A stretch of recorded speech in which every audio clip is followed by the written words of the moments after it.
Hello, everyone. Thank you for joining us. This is an episode of A Renewed Hope for our national heroes here in the United States. We are here from AI MINDSystems Foundation. I am your friendly host, Heather Lee Flannery, the one of the co-founders and the chief executive officer here at AI MINDSystems. Today, I am joined by two of my esteemed colleagues that I'm excited to introduce you to. And we are going to be unpacking together some of the structural and systemic challenges that we see with respect to the well-being of the National HERO Cohort.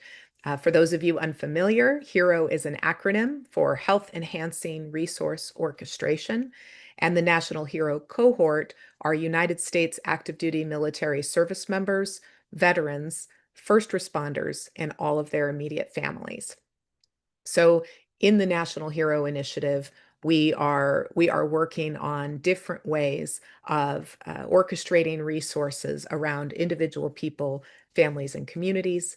And with that, I am excited to introduce first my co-founder and good friend, Dr. Sean Mannion, and who is also our Chief Scientific Officer. Over to you, Dr. Mannion. Hello, my name is Sean Mannion, and would you like me to give a full intro to start, Heather, or just a brief one, and we'll dive into more detail later? You can do brief for a Okay. second, and then we'll come back around.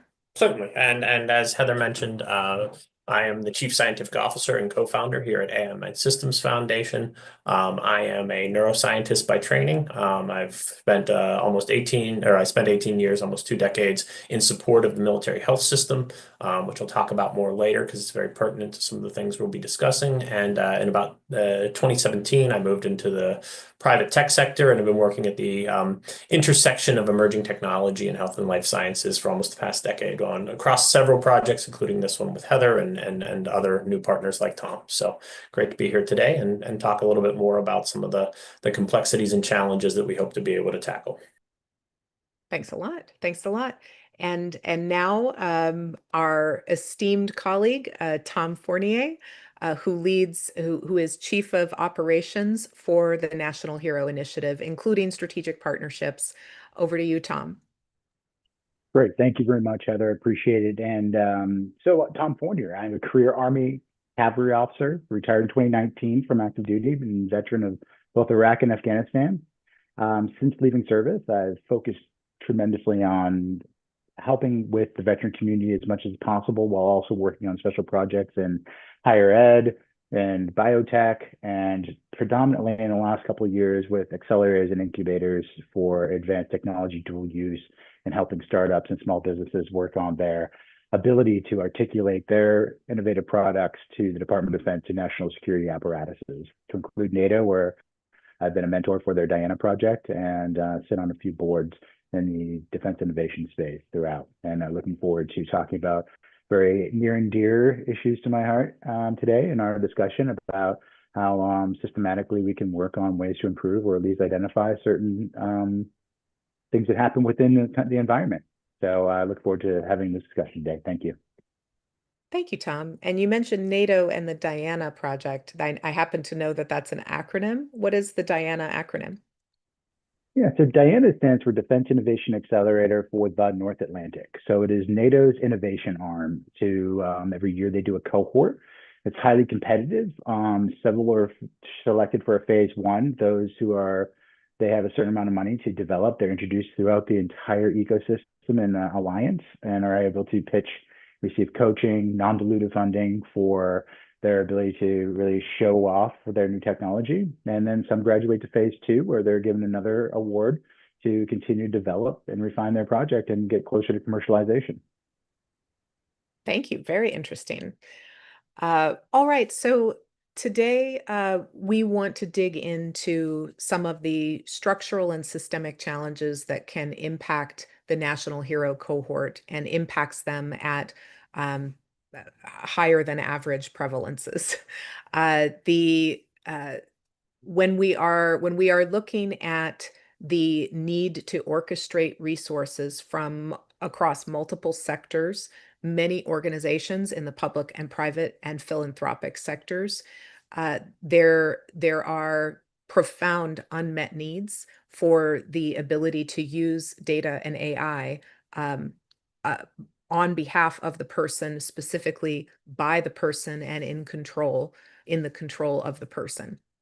And we see a range of sweeping opportunities to enhance research, care coordination, analytics, security, compliance, and take a very ethically intentional posture around the inclusion, both economic and social inclusion of uh, our National HERO Cohort in a new category of infrastructure and a new apparatus for their empowerment, their direct personal empowerment. We wanted to examine some of the challenges and opportunities that we see through a particular lens of traumatic brain injury, post-traumatic stress disorder, and other psychological comorbidities associated with those, where there are tremendous challenges in the execution of research, the completion of timely diagnoses, the translation of research, and more. Let's start out by unpacking what all that means in a little bit more detail. Starting with you, Dr. Mannion, given your background specifically in these research areas, could you speak to how these research areas are different than others and what characterizes them and what some of the challenges that you've observed over time uh, are in these areas? Certainly, and in talking about that, I'll kind of give a little history of my own intersection with the research into military medicine and traumatic brain injury, along with post-traumatic stress disorder.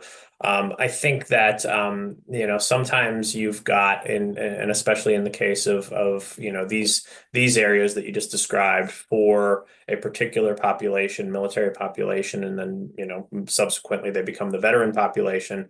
Their exposure to a variety of physical and psychological factors is just very different from the rest of the world.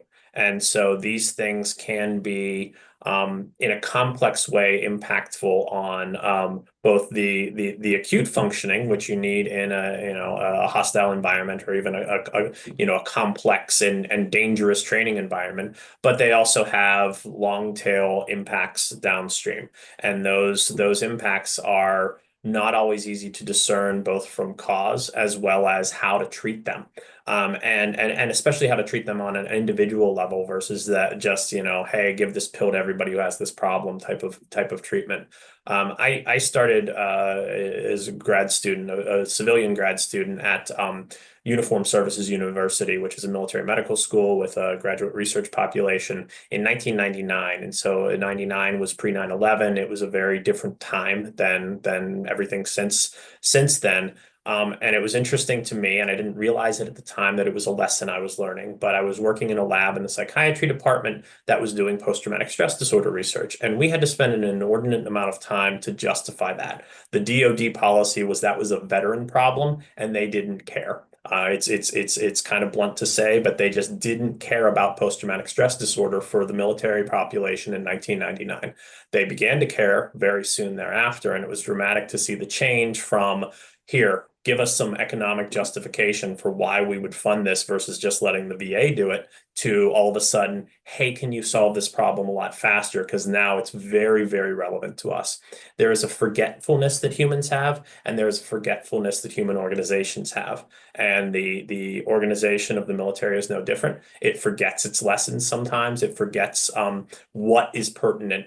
And in medical research, you need a longitudinal look at things. You need to look at things from a long-term perspective. So if you don't have consistency of data, if you don't have complexity of data that you have available when a problem crops up, you oftentimes need to start from scratch, and it can be decades before you can find good solutions for that problem.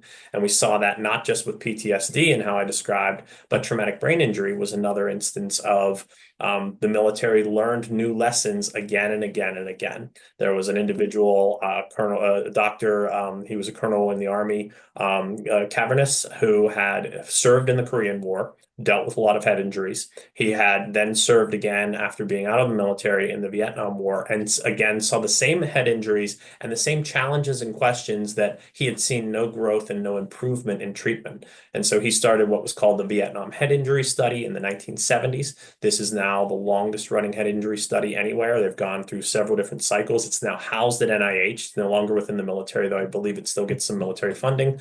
And it gives you a longitudinal look at mostly severe and moderate traumatic brain injury. Spinning off of this, another organization, Defense and Veterans Head Injury Project, which became the Defense and Veterans Brain Injury Center, which became the the Traumatic Brain Injury Center of Excellence, it's now known as, was started as a spinoff from this in 1990 during the Gulf War to track not only those severe and moderate head injuries, but to start looking at what mild traumatic brain injury might be impacting. And this has been a growing area of interest. And so having organizations that track these things over time was a start, but the data is fractured over a number of different studies. It oftentimes doesn't get integrated. Congress and then the DoD decided that there was going to be a separate center of excellence for post-traumatic stress disorder and for traumatic brain injury, which is, as we'll hear from Tom, and as I got to see, not always distinct problems. They are oftentimes comorbid, but they are oftentimes not only there in the same person, but showing the same symptoms. And so if you treat one but not the other, are you going to eliminate those symptoms? Are you going to get a false signal in the research that has certain research seem ineffective, but then in the end be something that could have helped some people? We got to see that when I was at Defense and Veterans Brain Injury Center, first as a contractor and then as a federal civilian, when we ran studies that did have complex data collection and complex outcome collection. And we got to see that certain treatments and modalities for mild traumatic brain injury didn't seem to have that much of effect across a broad population. But looking at those with comorbid PTSD and traumatic brain injury, not just those with traumatic brain injury, not just those with PTSD, oftentimes had a much more dramatic effect. And so you start to see that there's a responder and non-responder to different types of treatment. And that for me really kind of opened my eyes. And this was probably 2012, 2013. It was a congressionally mandated study called SCORE. And that gave me a sense that we really needed to collect broader information. We needed to collect that information, and then we needed to have those details that may not seem relevant be available for researchers and clinicians at a more and more micro level down to the individual precision medicine, so that you don't just say, well, this person has a TBI, we're going to do this treatment. You're going to say this person has a TBI. They're also giving us, some indication that there are symptoms of something else. They also have this prior experience. It could be even a toxic exposure from burn pits. And then collecting all of that data together points to a different set of treatments than this person who has a slight variant to it. And adding in genetic analysis, adding in epigenetic analysis starts to give you a more complex picture of the individual, picture of the longitudinal environmental exposure, both physically and psychologically, and then starts to paint a more specific picture of what could help this person. But until we can look at the complexity of data, make that data and that complexity of data available, and then offer up research scenarios where we determine which variables matter to which responses to treatment, all we're doing is kind of like taking slivers of the problem and doing small treatments on it and doing small attempts at it. And some of that makes advances. It's very important work, but there's not a global effort, a big, wide effort to get all of this data in the hands of researchers and clinicians to really get to personalized medicine to help individuals for the collection of problems they may have. So that's kind of a long-winded, long history way of saying we isolate complexity to the expense of complex solutions for complex problems. Thank you, Sean. That is really insightful and interesting, and I've got follow-up questions for you on that. But before we dig in, Tom, I'd love if you could speak to the military service members' experience, based on all of the soldiers that you've interacted with and led over time, and what you've seen and observed. How do the information silos and research silos that Sean's describing feel in reality to individual veterans and service members? Yeah, thanks for the question, Heather, and thank you very much for your insight, John. It was very well put in regards to understanding the totality and the complexity of the similarities in many of the symptoms that happen. From a systemic situation within every part within the military is very different in regards to the experiences, the recording of various injuries, the accuracy, the level of precision and diagnosis when you're on active duty. So you may have, exposures or things, and depending on the leadership, the organization, the unit, there could be different levels of documentation, different levels of up tempo. You may have something that occurs that you may be able to step out and be evaluated and go through some form of protocol. There are other organizations that, either due to op tempo or just the character of the mission and that type of organization, that individual may be hiding some things, right? I'm definitely hurt. I got my bell rung, but I'm not going to report it because I want to be there with my team. I want to be there on the mission. I don't want to miss out. I don't want to be the person that is ducking out of my responsibilities. And that, even though we feel, from the civilian side, I mean, football players have to go through a complete protocol when they're rung up on a field. But sometimes there are service members who, in a week, could have gotten exposed to multiple blasts, multiple explosions, multiple environmental hazards, and just didn't have the time to recover. And those over time, like we talked about, the minor TBIs, those stack up over time. I think the study isn't there. We talked about it before, that this is nothing new in the realm of combat. I mean, we've talked it's had different names throughout different wars. We talked battle fatigue, shell shock, PTSD, and now we're looking at those things now. What have we learned? How are we tracking it? I look at, from my own personal experience, from things that I had dealt with physically and medically while I was in the service, to transitioning those records to the VA, and how those didn't necessarily translate, where the onus is on the individuals or the family members to prove those things and to have those records to go back and to prove those things. And that they're not very clear. And you'd think that the Department of Defense and VA would have a very clear communication network in regards to handing off continuity of care, visibility, awareness, so that when folks transition, you not do it not just for the care piece, but also redundancy and efficiency. You're not taking away those extra tests, taking away those extra pieces, and then God forbid you have to do community care. Then now you have an active duty record, a VA record, and hope that even though you've given all the authority in the world that a community care can share with the VA or your primary care, that isn't always the case. So how can we get to the position where that continuity of care, that precision of care, is wickered down to the point where individual records, individual pieces are tracked from inception, from the point of contact, from the point of injury, checking on these different manifestations of injury. We talk about family, finances, career success, in, outside, ability to adapt and transition and have successful, fulfilling lives after. When those things aren't happening, and there are events and there are symptoms that are showing that aren't necessarily purely indicative of TBI, but could also have that overlap in the Venn diagram of where those pieces overlap. These symptoms are symptomatic of multiple things, but now it's affecting their finances, their ability to employ themselves, which leads to depression. I've always been an alpha person. I've always been able to do this. I've always been in charge, but now I can't even sustain a job. I have, I yell at my spouse or my children, or I'm depressed. I mean, look at these different symptomatic pieces.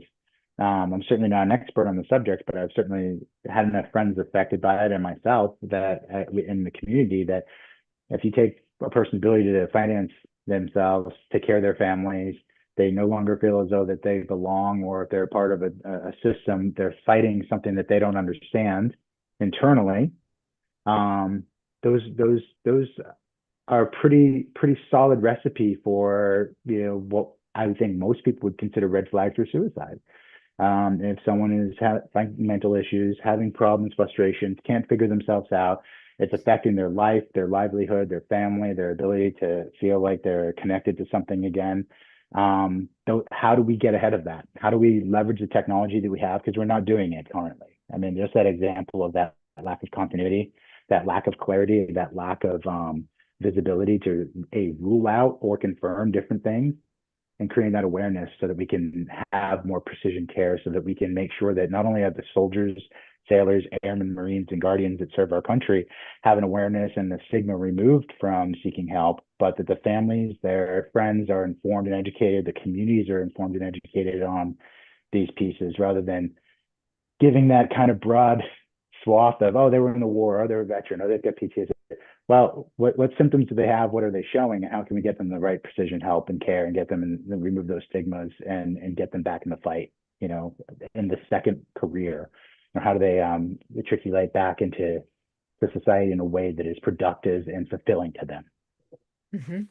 Tom, just for some context, there's been tremendous investment in data sharing infrastructure between DHA and VA and between VA and community care. Mm. The experience that you're describing of that discontinuity of care and the difficulty of getting the information where it needed to go in all directions, put that on a timeline. That was fairly recent, was it No, not? yeah, I mean, certainly within the last 3 years. You know, I Within retired in the last 2019, 3 years. and then some of the things that, you know, just moving to different care providers throughout different systems, they don't always talk. Now that was my personal experience. I'm sure there are perfect examples out there as well. I think the people that work within our healthcare system and the VA are absolute heroes. I mean, what they do every day to take care of the men and women that serve, it's fantastic. I don't want them to ever feel that this is a slight against them. But in regards to the system and how those things are, we can make it easier for them. We can take some of that burden off of them with technology. I just haven't seen it yet. I haven't seen it in a way that is prevented the burnout of our medical workers. Haven't seen it in a way that when I walk into an office that I feel like they have, okay, so it looks as though that based off of everything we've seen here, that here's the totality of everything we have here. Here's what we've got. Now, I've also seen cases where it does work very well, but it's a case by case. It's not the standard. I would say that that's what the goal is, but I've certainly seen it in different work differently in different ways, all within the same system, mind you. Not a doctor to provider to different organizations within the same system can all vary. Your experience can vary widely. So how do we fix that? We remove the human from the continuity piece, and we create a system that automates it to the point where it's it it it makes it easy, right? It supersedes the individual. So the care and the quality supersedes any type of individual characteristics, but that share and that format and that ability to create clarity and understanding is automated to the point where that care is as congruent as possible. It's interesting.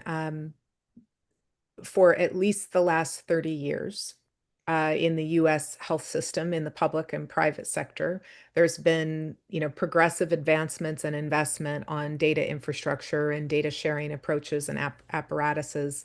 Um, it's interesting to see after all of that progress and all of that investment and the hard work of generations of professionals seeking to get after those problems, that in our current state today in 2025, many of these things that seem simple and obvious and that they ought to be achievable and even expected still are not the case. They are still not being realized uniformly, consistently, for the National HERO Cohort and the general public, the general patient population.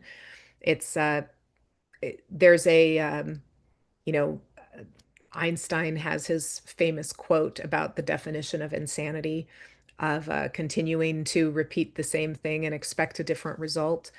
The first principle of all of that data integration and all of that communications infrastructure is that it's an enterprise point-to-point data connection. This institution talks to that institution, and you can imagine the permutations of that, the combinatorial effect of varying endpoints around an indefinite number of institutions across the public and private sector. Part of our approach involves a different mental model. an authentically different way of thinking about the problem and approaching the problem. And it's one where individual people, in this case, members of the National HERO Cohort, are able to become the air traffic controller of the data about them. And in that reversal of the apparatus from requiring always enterprise point to point and instead moving to a person mediated infrastructure, a person controlled and mediated approach, we have an opportunity to get at some of the major scientific blockers that you highlighted a few moments ago, Dr. Mannion, where you cited that it's speaking at a high level that the availability of a wide variety of data about an individual person is on the critical path to discovery that would be relevant to that person and also to precision health as well. I would like to just unpack for the audience who may not be aware of why this is hard, why gaining access to vast amounts of diverse data about an individual data subject defies protocol design and research funding and defies the structure of care delivery, often, especially when it spans multiple institutions sharing a care coordination burden. Sean, I would like the audience to get a very concrete, definite understanding of why that is obviously needed, but also blocked by many challenges. Can you double click on that a little bit, and then we can move the conversation a little bit toward how we think it can be approached differently? Certainly, and to touch briefly on the second part of that, why it's necessary to have personalized medicine. You need personalized information about a person, and some of that is information that they know about themselves that can be tested for. But some of it is that longitudinal data that has happened before, that is collected somewhere else for some other reason. And so having that level of detail about a person is necessary for in the weeds, deep insight into what would help them versus what generically can help general people with that, general problem. And getting that would be helpful, but it sits in many different places. It sits in many different forms. Data is not standardized. Data is not available. And part of that comes from the systems themselves. It's, the incentive structure for not sharing data in most instances is higher than the incentive structure for sharing data, because people were worried about breaches, so you lock it down. I worked for Defense and Veterans Brain Injury Center they gave us a second higher headquarters because you had to have layers. And we had the new IT department come down and say, all right, we're not going to have our way of keeping personal health information safe is we're not going to have any in the building. We're not going to have any on the servers.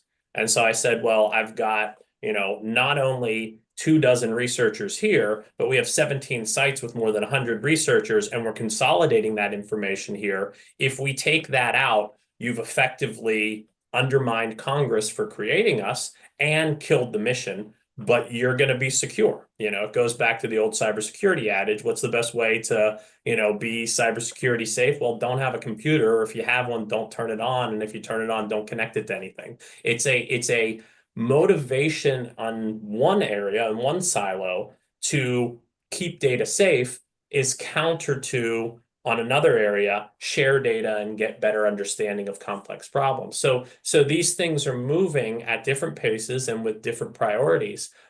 Each individual, each program is motivated by very short-sighted, both time-wise and scope-wise. What is their incentive? What do they need to do? And these are not integrated in any way.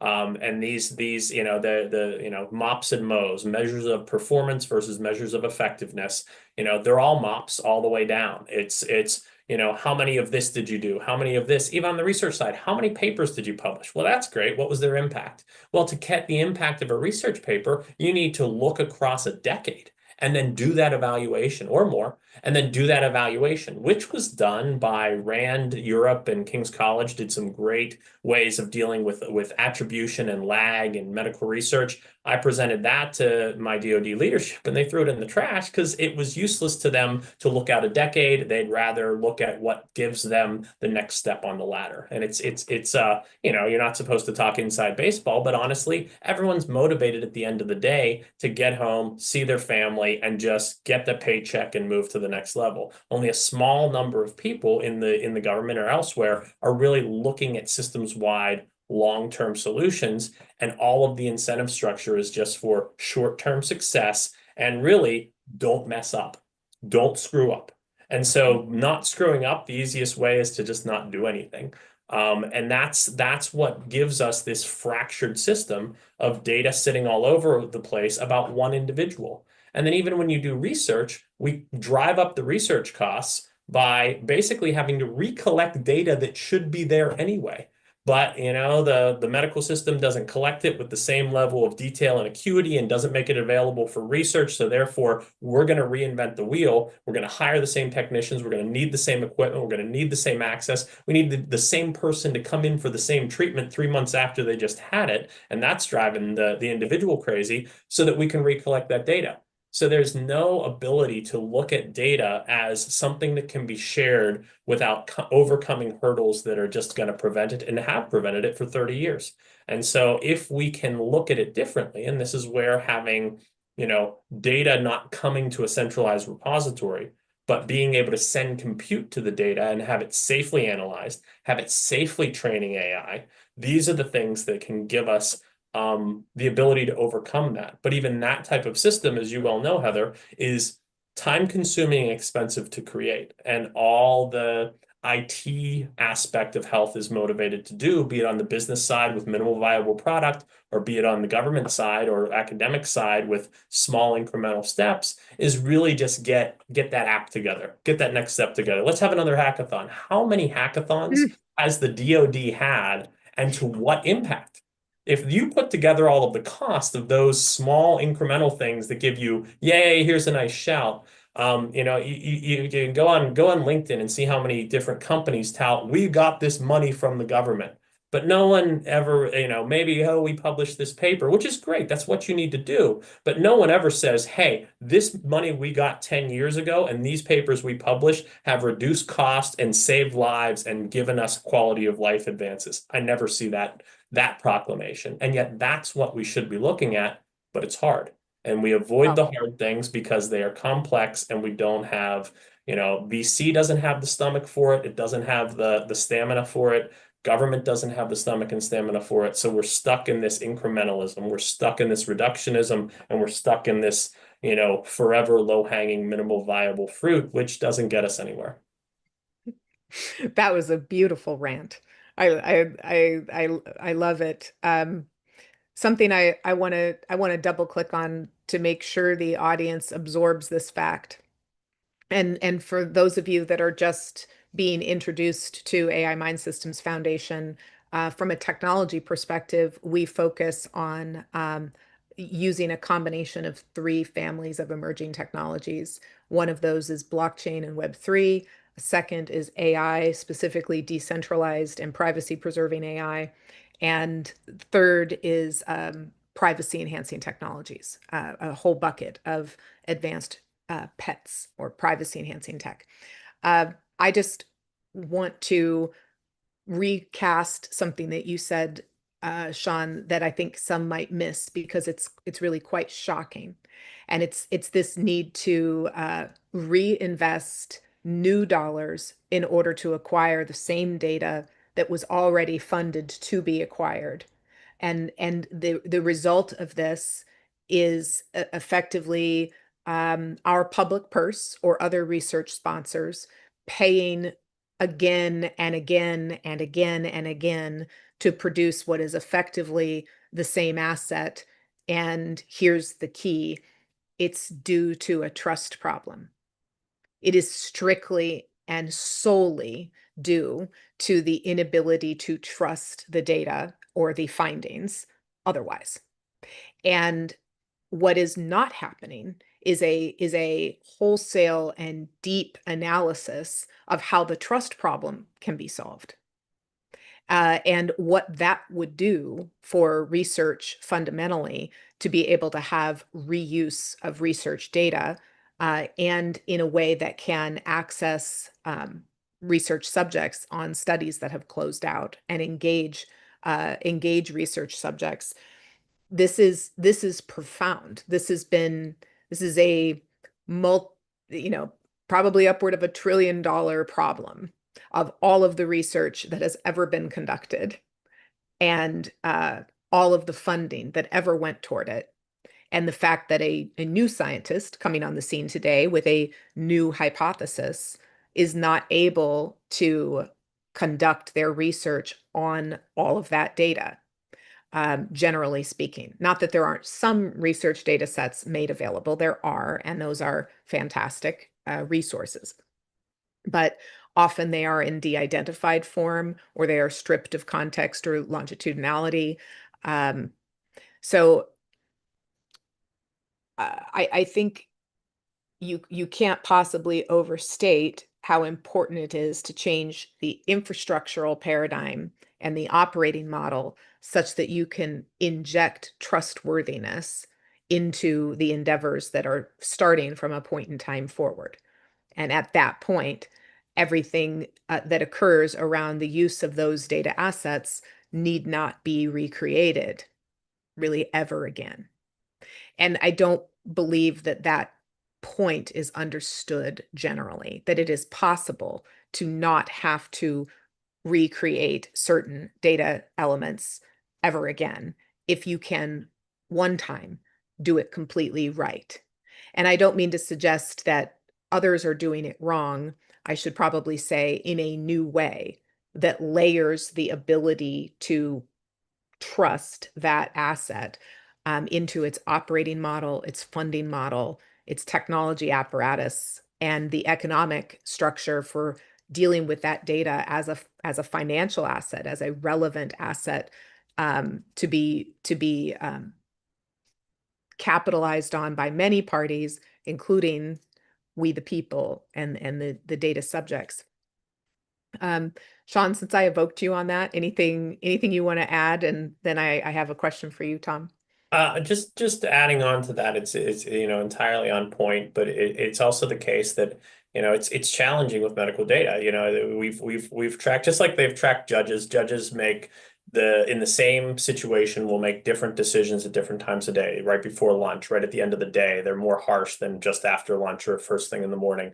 In some randomized control trials that we did, we looked at the implementation science around how different providers were delivering treatments for a research study, and they varied by time of day. And so if you can't recognize that there's that noise and that variation in there, even with the same individual, you think data is all the same, but it isn't. Data is the new oil is silly. Data is the new meat, and a lot of it goes bad, and a lot of it is grade D, not fit for human consumption or AI consumption. We're training our AI on a mix of good data, middling data, and straight garbage data, that it's gonna just accelerate problems we have and noise in the system rather than give us anything useful for a while until we solve that. But it is the case that you need to be better with the baseline data you collect in a clinical setting, which sometimes clinicians don't have time for. And also it's the case that sometimes the patients they don't have time for it. We had a study we had to look at with traumatic brain injury where we were comparing baseline cognitive testing before people deployed with upon return. But they were delivering this 45-minute test to individuals who were just landing in Colorado, waiting to go and process out and go see their families, and probably hadn't slept in 24 hours. So either they're rushing through it because they want to go see their families, or they're tired and exhausted and fatigued, and that's showing up as possible TBIs. And so you just introduce noise into the system if you aren't looking at how the tests are delivered and how the data is collected. And that level of metadata just doesn't exist when that file hits some researcher's desk in a file sharing system. So 10 years later, someone's looking at Fitbur and downloading that data, and they have no context for how that data was collected or whether to know that there's added noise to that data. And so until we have a way of also tracking data and the quality of data, that's going to be another issue that's just going to be persistent. Mm-hmm. And for the audience, the FITBUR acronym is? Federal Interagency Traumatic Brain Injury Research. That's where the acronym ends. Informatics System, which is a DoD, VA, and NIH dreamed up and now hosted at NIH, funded by DoD, data system that allows for sharing of data across research studies across all of them. It took 10 years to put into place. It's a very good first step, but the centralized aspect of it and the hesitancy individuals have from a research perspective to put their data available for the public immediately because they get scooped and their incentive system is to be the first to publish something so that they can succeed on their career path. It has been underutilized. And so it is something that was a good idea, was very carefully executed, but in its outcome has been limited because of that, limited its effectiveness of data sharing for traumatic brain injury because of a lot of the secondary complexities to the system that just weren't taken into account. Mm-hmm.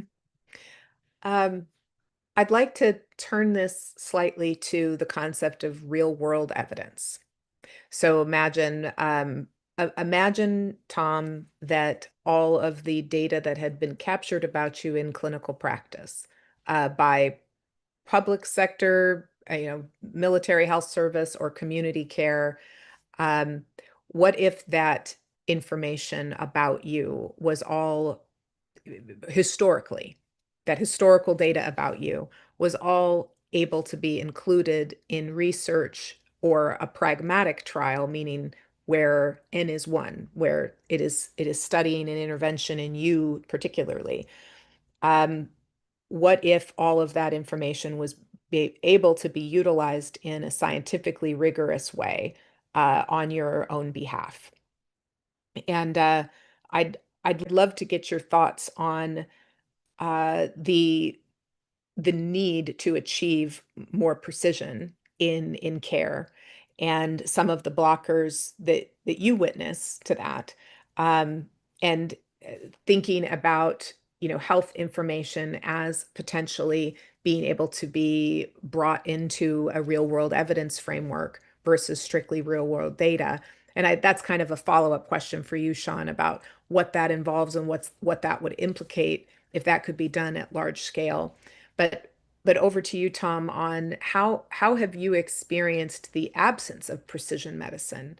And do you you or colleagues or the community generally, do you think that there is a strong will among the National HERO Cohort to see that done, to see it achieved, where big data about one person can actually be brought to bear by that person on their own behalf?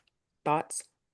Yeah, absolutely. Thank you for the question. I think so. To unpack it initially, from my personal experience, go from personal to mid-level to macro. I've definitely had redundant testing. I've definitely had testing that was redundant and wasteful. So just as an individual, knowing whether it's scans or X-rays, and refer to this person, do this thing, and before you know it, I know that some places are following a system, but sometimes it's I didn't like that image, and I'm a new doctor, so go get it done at the end, or something to that effect. So I think it's important, not only for understanding, because even when I got out, there was definitely things that were in my records I just completely forgot about. I did over 20 years in service, so there were things that happened early in my career that that did happen. So having that continuity of understanding that can make an informed decision only on your own health, your family history, your propensity for certain things is critical, of course. And I've definitely seen some pieces within my own care that I could have saved a lot of time, a lot of resources, had that information been handled better. The other part of that is in a system where an identity of an individual, service member, family member, first responder, of their assignments, the types of things they've responded to, the exposure that they have. My being part of a cohort of individuals that are now being tracked and health wise, maybe, with also, oh, interesting, they've come up with a certain type of cancer. Where were they? Well, they were in these units. Interesting. Now, rather than trying to patch that together, a algorithm or some type of data, AI infused algorithm is now going, wow, interesting. 20 people from this unit that served in Afghanistan during these times have come up with this specific type of cancer. Now, rather than me discovering that, but now proactively, because those things manifest themselves at different rates and evolve at different rates in different people based off of their exposure levels, their genetics, their propensity to those types of things. Wouldn't it be nice to have a system that proactively informs you, hey, did you know that the unit that you're in, you probably need to, talking about precision care, get this type of exam or this type of scan right now because many folks in your unit have come up with this. Can you imagine to preemptive that? Or if you had some type of, we talk about this abundance of care. There's no limit to what at the local, state, regional, and federal level people are willing to do for veterans and first responders. We are probably the most bipartisan supported pocket of people holistically in regards to what we do. And our healthcare professionals, I'll add them in there as well. The problem is awareness, understanding where it is and how you opt into it. You could have programs right down the street that could be very additive to you, your life, and help you out very much and dealing with having a more fulfilling life, but you just have no idea that it's there because there's so much out there, and some things are so specialized and so niche, but you'll never know about it because people leave at different parts. And during the height of the war, during the surge, you had people that were getting out and they're being processed out very quickly versus, doing the whole thing and retiring, going to a transition assistance program, going through all my medical appointments, going through a nice slow burn and having all those things looked at. That was not necessarily the same thing as a young Ranger Regiment, sergeant who wasn't coming back because they just couldn't do another tour. And not saying that those guys were rushed out or anything, but I'm just saying when you're getting out in the middle of, a very rapid op tempo versus towards the end of the war, you're probably having a little bit more focus. There's more, counseling in regards to, hey, make sure you've got these things in a row. There are folks down the road that still had massive problems. They've never gone to the VA, have never gone for their disability because they never really understood what was out there, what a VSO was, what their options were for being seen. So having some of those things automated, having some of that care automated, having those things flagged like, hey, here are your resources in your community. Where are you moving? That's where when we talk about the wisdom network and some of those pieces that can really have people be part of very, very specific groupings and opt in with their own identity and data to things that are important to them, their health, and what studies are available, what pilots are available, what just lifestyle options they have. So I think you had quite a few questions there. I think in regards to continuity, the bigger macro piece, I would say I haven't seen a lot of blockers other than awareness. I think there's just it's the opposite. I think there's abundance of help, as we talked about in the articles that we've posted here and there. There is an absolute abundance of help, but there is not an abundance of sharing, cross coordination, exposure, and awareness that or a synergy between them. There's a lot of stovepiping, there's a lot of individual funding, and imagine a world where you could opt into that, be aware of it, and those organizations start cross-pollinating, sharing information, sharing data, all basically paid for by the taxpayers. So how do we flatten that? How do we integrate that? And how do we use that, standardize that data, standardize those pieces so when it does go into it, it really, truly can be additive, take some of that burden off of our healthcare workers, standardizing some of those things. So those longitudinal studies that we're talking about, imagine if we had clean data sets since the beginning of World War I, or that we could study, that we're all clean, that we could really look at and apply a smart algorithm to now, and just seeing what works, what doesn't work, and how much further we'd be. It's sad to think about because it's not that due to lack of money spent or technology. It really comes down to policy and discipline to make sure that those things stay in place, that they're executed appropriately.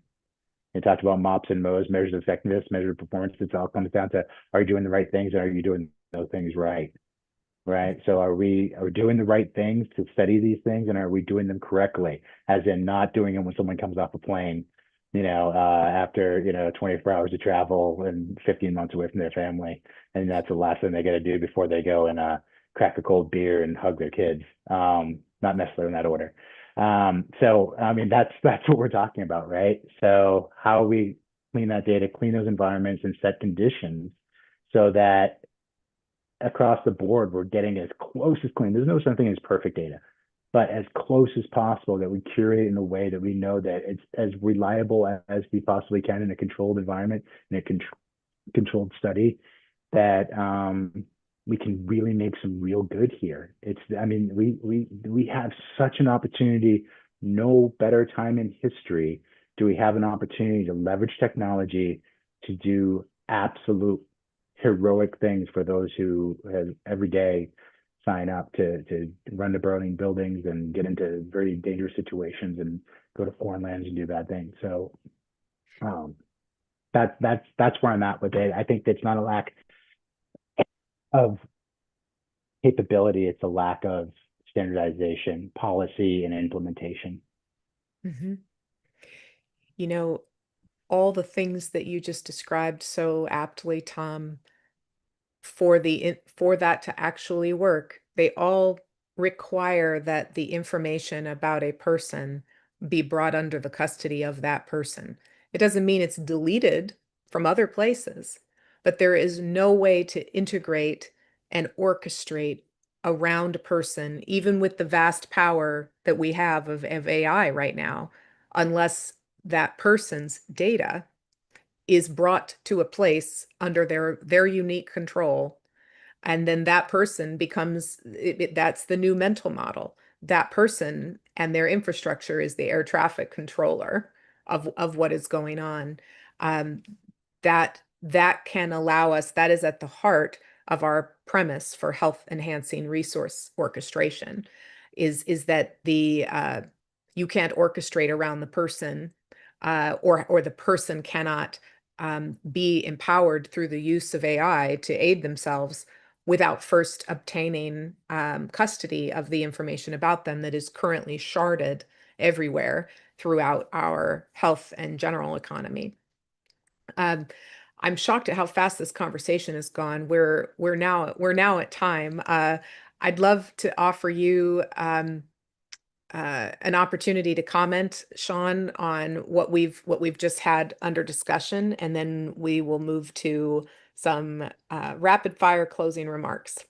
Over to you, Sean. Certainly, and Tom hit the nail on the head with a lot of that with regard to real world evidence, and I think it is something to aim for, not only with the technology that can help it, but the incentivization structures within the systems to get us there, to get that better data. And ideally the perfect data, that nothing's ever perfect, you can strive for it, but in the meantime, what we can also do is collect metadata, collect more details about the variables involved. A lot of the randomized controlled trials are meant to isolate as many variables as possible so you can focus on just a couple, but both from the experience I talked about, there are other variables involved, the provider's delivery at different times of day of certain treatments. But as you get into real world data, there's more variables involved, more noise. Where was this recording taken from? Who took it? You take something as simple as blood pressure. If I take my own, if I go to the doctors and take it, or if I'm in a study where it is taken for a specific outcome by someone who's a trained professional at that specific act,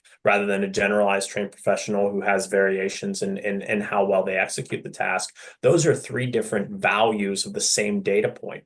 And if we know that about the data can be sorted and parsed in a way that if we want to ask general questions to develop new hypotheses about blood pressure and something else, we say, give me all the data that was collected by a medical professional. If we want to ask even broader general ones, get me, self-administered blood pressure as well. If we want to ask very narrow ones, give me ones that are only blood pressures that were taken in a clinic by someone with at least 20 years experience doing that particular task. And if we have that metadata with the data, we can at least start to sort and parse it. And we can say, oh, well, we can ask very specific questions of this data that's above a certain quality, or we can ask more general questions of stuff that's a little bit mid-range. That would be a more immediate impact to getting better answers on precision medicine as we also strive towards just overall bringing up the value of all the data. So I think that metadata question becomes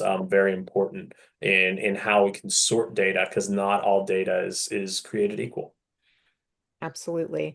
And for the technologists who may be listening, when we're talking about systems of annotation and enrichment that are applied to data in the context of workflows playing out and so on, that can result in all of the kind of filtering that Sean is describing, as well as scoring and algorithmic and mathematical analysis of the data itself to inform its applicability um, to different research hypotheses, to different data use scenarios, and also to trigger granular consent operations and payment when payment is appropriate for the secondary and tertiary uses of personal data.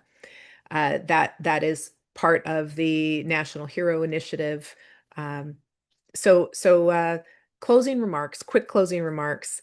I'd like to ask each of you, and I'm going to put you on the spot a little bit here.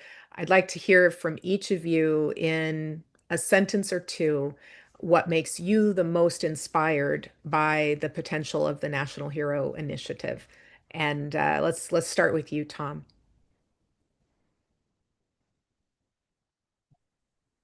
I feel that any time that you can take your experiences and spend your time elevating and helping others through that experience and shared experience, that's time well spent. And I think that this provides that opportunity to do so. Thank you, Tom. And over to you, Dr. Mannion. I think it's the opportunity to have a demonstration on what can be possible for a very deserving population. These are people who put themselves on the line for others in the past, and are really, even in some instances, putting themselves on the line with the problems that persist and the lack of solutions that they have. So making solutions for them that also become solutions for everyone with new approaches is the novelty we need. It's the big vision we need. We don't have that big vision being tried or funded very often in our current environment, or really in recent decades. But the hope that it would be, and that it would be starting with this population, I think is of military veteran, first responder. It's an exciting prospect for multiple reasons. Thanks, Sean. And the moniker of this series is A Renewed Hope, which is a giant acronym that that speaks to our technical and operating model. For me, the having this opportunity to work with such incredible colleagues and partners and collaborators to attempt truly unique and new and different approaches to old, wicked problems is an incredible opportunity and inspiration, made possible by this remarkable confluence of the maturation of various technologies, the emergence of new business models, and the coalescing of remarkable people who are incredibly dedicated to seeing this come about. So it's an honor and a privilege to have been here with you today, gentlemen. Thank you for joining us. This has been A Renewed Hope in the National HERO Initiative on Friday, July 11th, 2025. Until next time, we will see you soon. Thank you very much.